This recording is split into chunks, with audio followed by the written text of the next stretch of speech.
अस्सलाम वालेकुम स्टूडेंट्स, मैं हूं सैयद हारिस नदीम। और कुछ स्टूडेंट्स कह रहे थे मुझसे कि ऑक्सीडेशन नंबर वगैरह कौन कौन से इंपॉर्टेंट हैं तो वो बता दें। तो मैं यहाँ पर कुछ ऑक्सीडेशन नंबर जो है वो उसको फाइंड करने का तरीका भी बता देता हूँ और कुछ इंपॉर्टेंट जो हैं वो भी बता रहा हूँ। उसके अलावा कुछ बच्चों को ये कन्फ्यूजन रहती है कि कौन किस चीज़ किसका ऑक्सीडेशन नंबर हमें याद होने चाहिए और किस किस की हमें तैयारी रखनी चाहिए। और एक दो कन्फ्यूजन हैं तो मैं उसको हल कर दूँ पहले।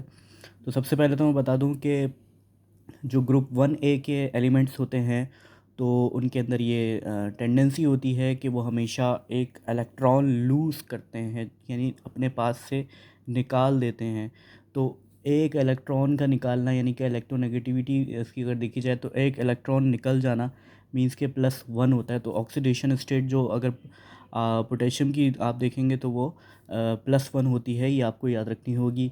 उसके अलावा लिथियम की +1 होती है। तो मैं तमाम की जो है यहाँ पर लिखता जा रहा हूँ। तो सोडियम की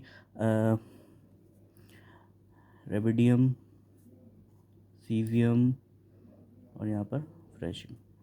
तो यहाँ पर सबकी +1 मैंने ऑक्सीडेशन स्टेट लिखी है। इसका मतलब क्या हुआ कि जो तमाम ग्रुप 1A एलिमेंट के जो होते हैं तो वो तमाम की जो ऑक्सीडेशन नंबर होता है वो ये होता है। उसके अलावा अगर हैलोजेंस की बात कर लें तो क्लोरीन आ जाता है। क्लोरीन उसकी टेंडेंसी में क्या है कि हमेशा वो एक इलेक्ट्रॉन गेन करता है, तो उनकी गेनिंग पावर ये ज़्यादा रिएक्टिव होते हैं तो लूज़ करने में। तो अब अगर इसको देखें हम तो क्लोरीन जो है वो क्योंकि इलेक्ट्रॉन गेन करता है तो जिसके पास इलेक्ट्रॉन आता है ऑफ कोर्स वो -1 हो जाता है। तो यहाँ पर क्लोरीन आ गया, फ्लोरीन आ गया और आयोडीन आ गया। इन सब की हम -1 लिख रहे हैं, ठीक है। तो इन सब की -1 होती हैं, इन सब की +1 होती हैं। और एक ऑक्सीजन है जिसको आपने -2 जो है वो जहन में रखना है कि इसकी ऑक्सीडेशन ये होती है। तो ये आपने अगर याद कर लिया तो आपको काफ़ी हेल्प मिल जाती है कराची बोर्ड के हिसाब से। एक तो ये चीज़ हो गई है। और अब हम एक छोटा सा जो है वो ऑक्सीडेशन का एक क्वेश्चन जो अगर बोर्ड में आता है उसको सॉल्व कर लेते हैं। फॉर एग्ज़ाम्पल हमारे पास ये है कि अगर क्रोमियम आपको फाइंड करने को वो कहता है और क्रोमियम आपने फाइंड करना है इन K2CrO7। इस तरह की सिचुएशन में आप किस तरह से सॉल्व करेंगे तो बहुत ही आसान है, कोई प्रॉब्लम वाली बात नहीं है। आपने 2 पीछे लगाया जो उसके साथ लिखा हुआ था, के लिखा, प्लस लिखा, 2 पीछे लगाया और क्रोमियम लिखा, प्लस लिखा और उसके बाद 7 लिखा आपने और ओ की वैल्यू लिख दी है। इज़ इक्वल टू ज़ीरो लिखना है आपने। ज़ीरो आपने इज़ इक्वल टू कब लिखना है, जब ऊपर कोई भी रेजोनेंस मौजूद ना हो। अक्सर कंडीशंस में आपको यहाँ पर ऊपर की जानिब कुछ -2 माइनस, जहाँ पर मैं अभी पेन रख रहा हूँ इस जानिब आपको कुछ दिखाई देगा रेजोनेंस की शक्ल में, -2 -7 या कुछ भी दिखाई देगा। तो वो आपने इस जगह पे जो है वो लिखना होगा, ठीक है। लेकिन अभी यहाँ पर आप देख सकते हैं कि इस जगह पे कुछ भी नहीं है तो इसलिए फिर मैं यहाँ पर ज़ीरो ही लिखूँगा, ठीक है।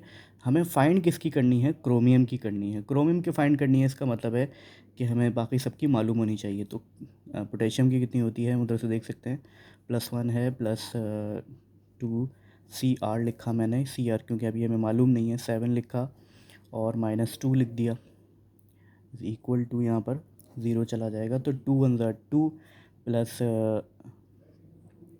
2 क्रोमियम लिख दिया मैंने और -14 लिख देता हूँ मैं, ठीक है, क्योंकि 2 7 ज़ा 14 होता है, प्लस माइनस माइनस हो जाता है, इस इक्वल टू ज़ीरो होता है। 2 क्रोमियम इस इक्वल टू माइनस का 14 तो जाके प्लस का 14 माइनस का 2 हो जाएगा, इस इक्वल टू 14 में से 2 माइनस कर दीजिए आपको 12 मिल जाएगा। 2 क्रोमियम लिखा हुआ है तो 2 1 ज़ा 2, 2 6 ज़ा 12। तो आपके पास क्रोमियम की वैल्यू कितनी आ चुकी है, +6। तो ये आपने ऑक्सीडेशन एक्चुअली जो है वो नंबर फाइंड कर लिया है क्रोमियम का, ठीक है। उसके अलावा मैं आपको सिर्फ़ और सिर्फ जो है वो कुछ इम्पॉर्टेंट वैल्यूज़ बता रहा हूँ कि कौन कौन सी जो है वो कराची बोर्ड में इस दफ़ा इम्पोर्टेंट है, तो आप लोग उसको ख़ुद भी सॉल्व कर सकते हैं। मेरे ख़्याल में मुझे बताने की ज़रूरत नहीं है कि किस तरह से सॉल्व करना है, क्योंकि आप लोग एक को देखकर समझ चुके होंगे, उम्मीद है। तो मैं आपको लिख दूँ यहाँ पर कि मैं आपको सॉल्व करने के लिए दे रहा हूँ।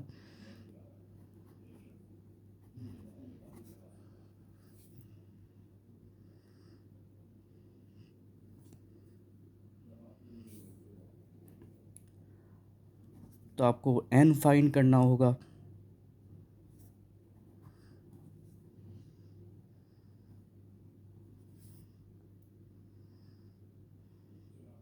इस जगह पे आपको नंबर 4 में s फाइंड करना होगा। Na2S2O3। इसी तरह से आपको जो दूसरा मैं दे रहा हूँ वो है, आपको इसमें क्लोरीन फाइंड करना होगा और वैल्यू है मैग्नीशियम।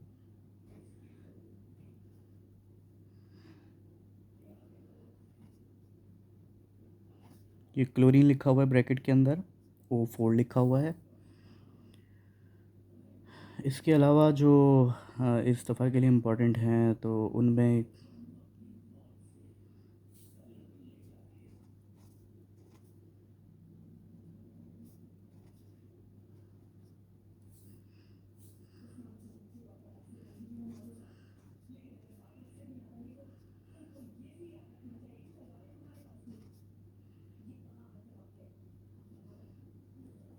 आप लोग देख सकते हैं यहाँ पर मैंने छोटा सा ऊपर की जानिब एक पावर लगाई है, पावर की शक्ल दिख रही है आपको। तो एक्चुअली ये वही रेजोनेंस है जो मैंने बताया था। अब फॉर एग्जांपल ये रेजोनेंस जब आ जाए, आपको दिख जाए, तो याद रखिएगा कि इस जगह पे जैसे मैंने इज़ इक्वल टू ज़ीरो रखा था, तो आपको इज़ इक्वल टू ज़ीरो नहीं रखना है, बल्कि इज़ इक्वल टू -2 रखना होगा जब आप ये वाला सॉल्व करेंगे, तब की बात कर रहा हूँ, ठीक है।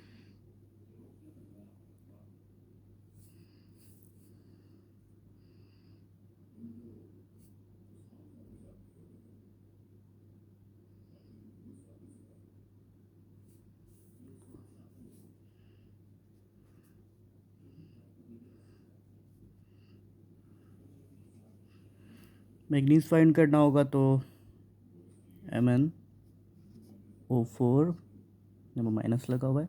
माइनस का मतलब क्या हुआ कि अगर माइनस लगा होगा तो इट मीन्स कि -1 है, क्योंकि तादाद -1 काउंट होगी। और -1 अगर ऊपर रेजोनेंस के तौर पे -1 लगा होगा, तो आपको पता है क्या क्या करना है।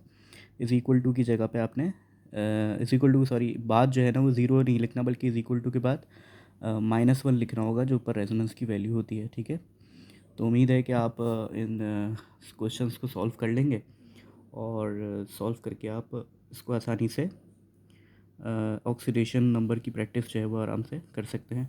उसके अलावा आप ये भी देख लीजिए कि ये भी आपने याद रखना है, ठीक है। अस्सलाम वालेकुम।